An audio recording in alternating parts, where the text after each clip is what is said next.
Olá, seja bem-vindo à nossa conversa de hoje. Vamos explorar a história de Enos, sabe? Aquela figura lá do comecinho do Gênesis. Oi. Pois é, Enos talvez não seja um nome tão badalado como Adão, Noé. Exato. Mas ele é importante, né? Neto de Adão e Eva, filho do Sete, é a terceira geração ali da humanidade. Isso. E a gente está se baseando aqui principalmente num artigo bem legal do Diego Pereira do Nascimento, lá do Teológico Club.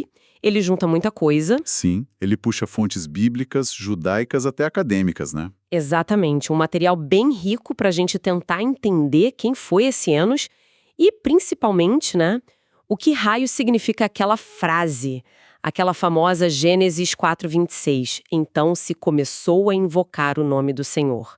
É isso que a gente quer desvendar, porque o contexto ali era pesado, né? Pós-Éden, a expulsão, Caim matando Abel. Nossa, sim. Um clima tenso. E Sete, o pai do Enos, surge como uma luz, uma esperança nova. É nesse cenário que Enos aparece. É um pano de fundo fundamental, esse período pré-diluviano, logo depois desses traumas todos. Sete é aquela outra descendência que Deus deu para Eva, Uhum, né, no lugar de Abel. aham. E, tradicionalmente, essa linhagem de Sete é vista como mais conectada com Deus, digamos assim, Uhum. diferente da de Caim. Entendi. Então, Enos nasce aí, nessa expectativa de restauração, de reconexão. E geograficamente, a gente tem alguma ideia de onde isso aconteceu? A Bíblia não fala muito, né? Não detalha, mas geralmente o pessoal situa essas histórias ali na Mesopotâmia, sabe? Perto dos rios Tigre e Eufrates, onde tudo começou a ferver em termos de civilização. Faz sentido. E Enos teve filhos, continuou essa linhagem? Teve sim, o filho dele é Cainã. Ele continua essa linha que, na tradição judaico-cristã, vai dar em Noé e, muito mais pra frente, Abraão e pros cristãos, chega até Jesus. Interessante. E tem aquela questão da cronologia, né? Os números do Gênesis que sempre deixam a gente intrigado. Ah, sim. Os números são um capítulo à O parte. texto massorético, que é o hebraico mais usado, diz que Sete tinha 105 anos quando Enos nasceu. É isso? E Enos, por sua vez, tinha 90 quando nasceu Cainã. E a idade total de Enos? É absurda. 905 anos. É impressionante, né? Ele teria morrido quando Noé já tinha 84 anos. Quer dizer, é uma escala de tempo que, que a gente nem consegue imaginar direito hoje. Totalmente. E olha, é bom lembrar que essa não é a única versão dos números, tá? Ah, não? Tem outras. Tem. A Septuaginta, que é a tradução grega antiga, muito importante, traz idades diferentes. Tipo, Lá, Sete teria 205 anos quando Enos nasceu e Enos 190 quando teve Cainã. Bem mais velhos. nossa, que diferença. E tem mais, né? Tem cronologias judaicas, como a do Seder Olam Rabba. Eles calculam o nascimento de Enos no ano 235 Ano Mundi. Ou seja, 235 anos depois da criação, segundo essa contagem. Caramba. Então temos pelo menos 3 linhas do tempo diferentes só para esses personagens iniciais. Pelo menos. E por que isso é relevante? É só curiosidade numérica ou muda alguma coisa na interpretação? Ah, muda sim. Muda bastante. Porque essas diferenças refletem tradições textuais e de interpretação que foram se desenvolvendo separadamente, sabe? Entendi. Não é só um erro de cópia, é uma tradição diferente. Exato. E dependendo da cronologia que você usa, a linha do tempo até o dilúvio, por exemplo, fica completamente diferente. Isso gerou muito debate teológico ao longo de séculos. Imagino. Reconhecer isso mostra que a gente está lidando com textos muito antigos, com histórias de transmissão complicadas, não é um relatório simples e direto. Faz todo sentido, mostra a complexidade por trás do texto. Mas vamos voltar para o Enos e para aquela frase, Gênesis 4:26. Então se começou a invocar o nome do Senhor. Que raios isso significa, afinal? Parece bom, né? Um marco espiritual. Pois é, parece positivo. E é justamente aí que mora o fascínio e a complicação toda de Enos. Essa frase é um ponto onde as interpretações se dividem radicalmente. Ah, é? Não é consenso que foi algo bom. Não mesmo. Tem uma corrente, claro, que vê isso super positivamente, comentaristas como Matthew George Easton, por exemplo. E o que eles dizem? Talvez a ter uma adoração mais pública, organizada, se diferenciando de outras práticas, talvez da linhagem de Caim ou de alguma idolatria inicial, como se fosse a formação de uma comunidade de fé mais visível. Um tipo de declaração pública. Olha, nós seguimos o Senhor. Exatamente. Uma formalização da fé, talvez. Essa é uma leitura bem plausível dentro dessa visão positiva. Ok, faz sentido. Mas você disse que tinha uma visão oposta. E aqui a coisa fica realmente interessante. Existe uma interpretação radicalmente diferente, e vem de ninguém menos que Maimônides, um gigante do pensamento judaico. Maimônides? E o que ele diz? Na obra principal dele, a Mishneh Torah, ele argumenta que a geração de Enos, e o próprio Enos junto, cometeu um grande erro. Justamente nesse ato de invocar. Cai, como assim? Um erro justamente quando o texto diz que começaram a invocar a Deus. Isso não faz sentido nenhum. É o contrário do que parece. É chocante, né? Parece totalmente contraintuitivo. Mas o raciocínio do Maimônides é muito sutil e forte. Conta aí, como ele chega nessa conclusão? Ele diz o seguinte: o pessoal daquela época olhou para o céu, viu as estrelas, os planetas e entendeu, corretamente, que Deus criou tudo aquilo para governar o mundo. Até aí, ok. Certo. O erro, segundo Maimônides, veio no passo seguinte. Eles pensaram: bom, para honrar a Deus, a gente devia primeiro honrar e louvar esses intermediários celestes, esses servos dele. Ele até usa uma analogia. Um rei aqui na terra fica feliz quando os ministros dele são honrados? Certo. Então eles pensaram, Deus também ficaria feliz se a gente venerasse as criações mais espetaculares dele, como as estrelas. Nossa, entendi a lógica distorcida. Pois é. Para Maimônides, essa lógica foi o desvio fatal. Foi ali que começou a idolatria. Uma confusão entre honrar o Criador e começar a venerar a criação. A intenção talvez fosse boa, mas o método, o caminho, estava errado na raiz. Caramba, isso é muito forte. Quer dizer que a mesma frase, que soa como piedade pura, pode ser lida como a sementinha da idolatria.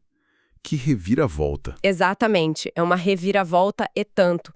Isso força a gente a reler aquele momento com outros olhos. Muda tudo. Mostra como um texto tão curto pode gerar interpretações opostas, dependendo da lente teológica, filosófica que você usa.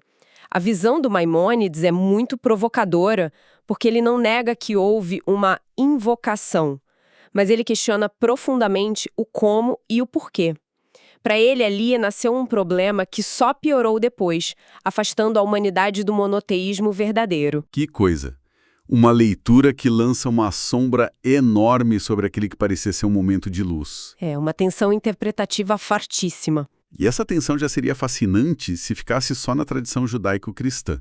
Mas você mencionou que Enos aparece em outros lugares também, né? Sim, ele ecoa em várias outras tradições religiosas.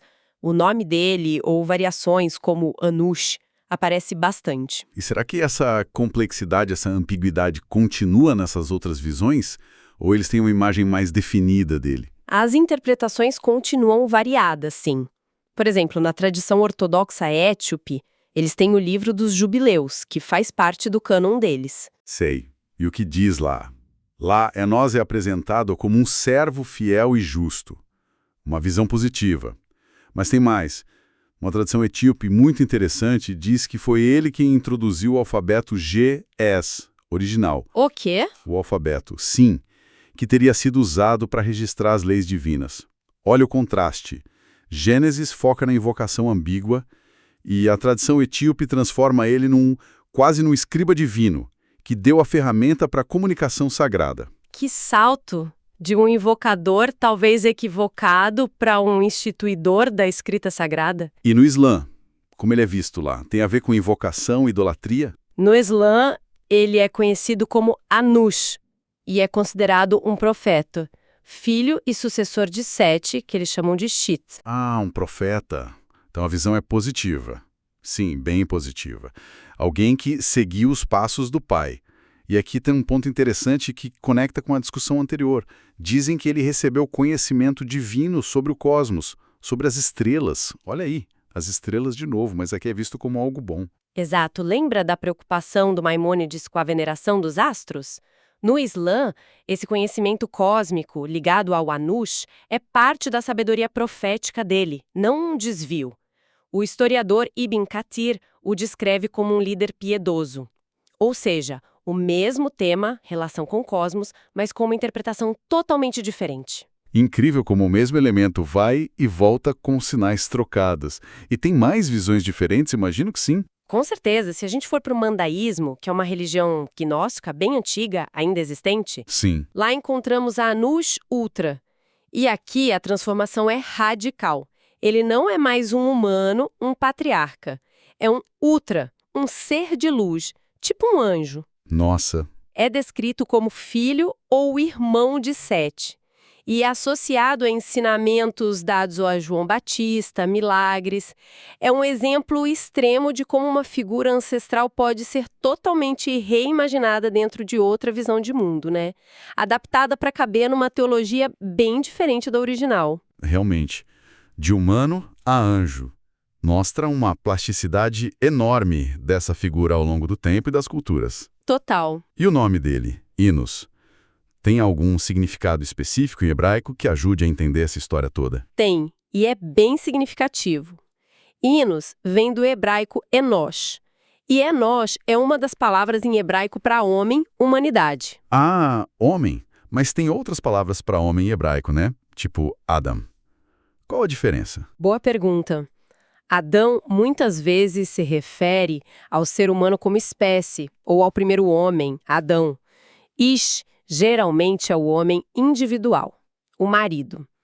Já Enosh, essa palavra frequentemente carrega uma conotação da humanidade na sua condição mais terrena, sabe? Frágil, mortal, talvez até falível. Interessante. Quer dizer que o próprio nome dele já poderia estar apontando para essa condição humana, a fragilidade, a mortalidade, bem no momento em que essa humanidade, pela linhagem de Sete, decide ou tenta, né, dependendo da leitura, se voltar para Deus? É uma conexão muito pertinente. O nome Enosh pode justamente sublinhar essa condição humana. Talvez a consciência da mortalidade, da distância de Deus depois da queda, bem no instante em que se registra essa tentativa de buscar o divino, de invocar o nome do Senhor. O nome como uma chave para entender a ação. Um ser frágil buscando o transcendente. Faz sentido. Exato. O nome pode ser parte da mensagem ali. Nossa, que viagem fizemos! Vamos recapitular um pouco. A gente partiu de Enos, neto de Adão, terceira geração.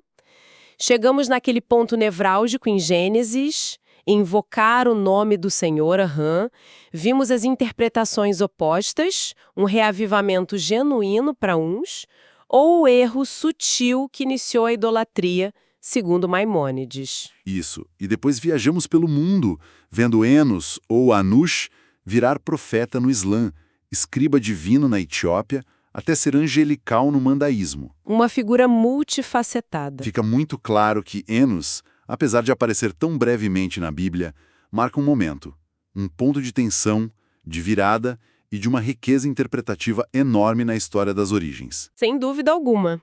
E Enos vira um símbolo dessa complexidade toda. Ele representa um ponto de inflexão. Seja um retorno consciente a Deus na linha piedosa, seja para Maimônides e outros o começo de um mal-entendido teológico grave sobre como se relacionar com o Criador. Um mal-entendido com consequências enormes, imagino. Vastas, segundo essa visão. A história de como Enos foi interpretado é, por si só, um estudo de caso fascinante, né? Mostra como esses momentos fundadores, especialmente os descritos tão rapidinho, viram telas onde cada época e cultura projetam suas próprias questões, seus debates, sua identidade. Verdade. E isso deixa a gente com uma pulga atrás da orelha, né? Uma reflexão. Se a gente levar a sério essa ideia desconcertante do Maimônides, a possibilidade de um erro já ali no começo da invocação, talvez ligado à veneração da criação, Sim, fica a pergunta. Como será que essa tensão se desenrolou depois? Como a prática de invocar a Deus e o entendimento do que isso significava evoluiu ou divergiu nas gerações seguintes?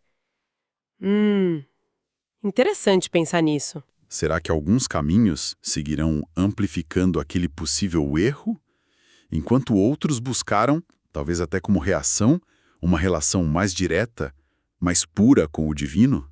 É uma linha de pensamento que surge direto dessas fontes tão ricas e contrastantes sobre anos. Algo para a gente continuar matutando. Com certeza.